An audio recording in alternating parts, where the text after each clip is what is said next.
all 5 players, all 5 men, acquitted of all charges at the London hockey trial. And the judge said, quote, she did not find the evidence of EM to be credible or reliable, end quote. And when that statement was made and reported on, because it was a long proceeding before the verdict was actually revealed, once that comment was made or statement was made, I think most people realized this is going to end in an acquittal for all 5 players and every charge. So now, the door opens for these 5 men who are now free to resume their lives and possibly their professional careers. We don't have an answer on any of that right now, and obviously that's not at the forefront of what happened today, but eventually we're going to get there. We discussed it earlier that, we haven't seen a statement from the NHL. I would not be surprised if we got one or received one at some point by tonight, tomorrow, over the next couple of days, and eventually Gary Bettman will make a decision on the future of these 5 players. But it's been a long-standing trial, obviously a story that has been at the forefront of the Canadian sports scene for years now, and obviously these players were on the 2018 World Junior team. That's 7 years ago. Long time ago. And Rick Westhead has obviously been down there in London for weeks and months and following this case closely, and I believe he was in the courtroom today, and he joins us now. Rick, were you in fact in the courtroom today? Yeah, I was sitting there. Like you mentioned that it was a 5-hour hearing, very lengthy, and that the judge gave a bit of a spoiler by saying right off the bat that she found that this was a case where there was consent and she didn't find EM, the complainant's testimony, to be credible or reliable. And as soon as she said that, you could hear audible gasps from the section of the public gallery where the players' families were. Michael McLeod's parents sitting next to each other. They'd been, at this trial all the way through. They embraced, and Carter Hart's mother got teary-eyed and kind of bent over, put her face in her hands. And several of the players who were sitting much closer to the judge with their legal teams turned around and looked back at their families as well. At one point I heard one of the, I don't know who it was, but one of the parents just say yes. And so the drama was kind of out of the way right off the top, and we just had to get through listening to the judge recap the Crown's position and the defense, and then explain her legal analysis, and then finally, a couple hours ago, say that the players were all not guilty. So would you describe the reaction from the 5 men, the 5 players, their families, as relief or vindication? Like, how would you describe, what you witnessed then today? Well, it looked like relief to me. Several of the lawyers after came out and gave statements, and Daniel Brown, a Toronto criminal lawyer, talked about, he represents Alex Formanton, and just talked about how crushing this has been for Formanton over the last 7 years. Of course, the public's only known about this case for the last 3 years, but it's been kind of going through the criminal and the Hockey Canada investigative process almost days after this incident back in June 2018. So I think if you had to pick one word to sum up how these guys are feeling, it's absolute relief. Yeah, that makes a lot of sense, Rick. It's early to make sense of what this has all meant. This has been a long and drawn-out proceeding, as you point out, and 7 years from the date of the incident. Here we are. But if you can sort of start putting the pieces together, what in your mind does this mean for Hockey Canada? Good question. Think about all the things that have happened since the public learned about all of this in May 2022. Hockey Canada was on life support for a period of time. All of its corporate sponsors, put those relationships on hold. We found out that Hockey Canada had maintained this secret slush fund that was used to pay off legal claims, including sexual assault allegations, using money from minor hockey registrations, and the public were never told about this.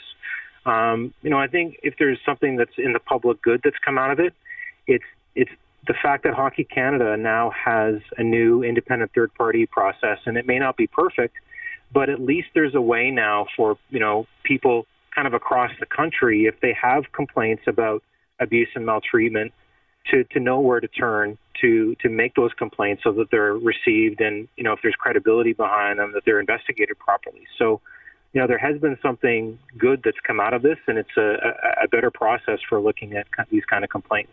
With Rick Westhead, again, earlier today, all 5 players acquitted of all charges at the London hockey trial, the 5 former members of Canada's 2018 World Junior Hockey Team.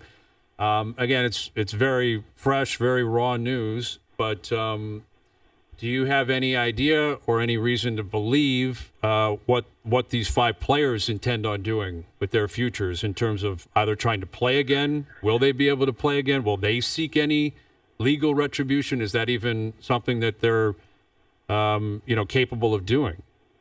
Good question again. Well, I'm not sure, because there's a couple different processes here that have been playing out. Remember that we have the Hockey Canada adjudication process, and these players are still.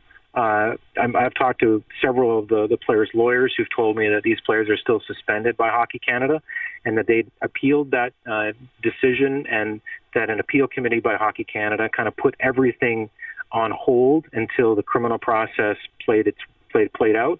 So now I guess it's only a matter of time before the players kind of try to remedy that and pursue an appeal with Hockey Canada. In terms of whether they're allowed back into the National Hockey League right away, I'm not sure. They're not guilty. There are cases, in sports, not just in hockey, where players have not been convicted but still have run afoul of league's codes of conduct. I don't know what the NHL will do or kind of what the league's official position is going to be. Do you envision a scenario where the Crown appeals? I believe they have 30 days to do so. Yeah, the Crown actually came out. Megan Cunningham came out and talked about this for only a moment. The Crown does have 30 days, and she said that the Crown is going to take that time and think about it. My understanding, again, I've talked with Crown attorneys and defense lawyers who aren't involved with this case about whether that's a no-brainer to appeal or whether you take a pass on it. The challenge is that it's very tough, according to the lawyers that I've talked to appeal a judge's decision that's based on questions of reliability and credibility. That's really tough. And then you have the added challenge. I know this isn't a legal show, but just if the Crown were to appeal and lose, that would potentially establish different law moving forward on allegations that are like this. And I think there's some apprehension from the Crown about going down that road. So we're going to have to wait and see on that. Do you have an understanding of if the players have any legal recompense beyond this, Rick? Well, Will McDowell is a Toronto civil lawyer. He represents Carter Hart, and he was in court today. I asked him what their plan is, and he just said they have a lot of contemplating to do now. So I'm not sure where you go if you're the players on the civil side, whether I'm perhaps the most obvious target if you're the players might be Hockey Canada. I don't know beyond that, but for sure, as Bryan pointed out, this is just so raw and so fresh. I don't know where they would go with the civil case, but I'm sure they're going to be talking about that. With Rick Westhead, in terms of you being there on the grounds and taking part in this, or at least watching it closely and reporting on it closely, being in the courtroom, how would you compare the celebrity of this and how much of a spotlight has been on this because it's Hockey Canada, because it's 5 players of fame? How would you describe your own experience kind of going through this whole thing? Well, I think I appreciate you asking that. I think it's been a real learning opportunity, to see how the justice system works. I think, I've heard from a lot of people about the appreciation they have for journalism. Like one of the cornerstones of our society is an independent journal, media that can report on these stories.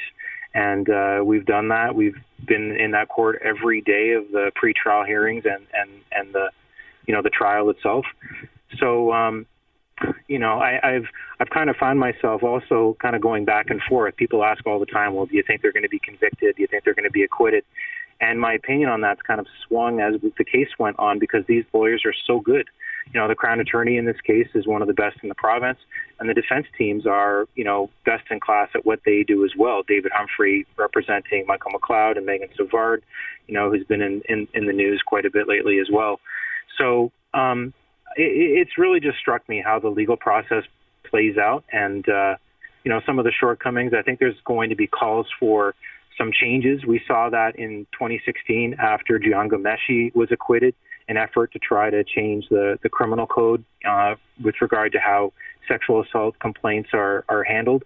It wouldn't surprise me if we saw something, and I don't know what those calls for change might be, but it wouldn't surprise me if we saw something like that down the road here.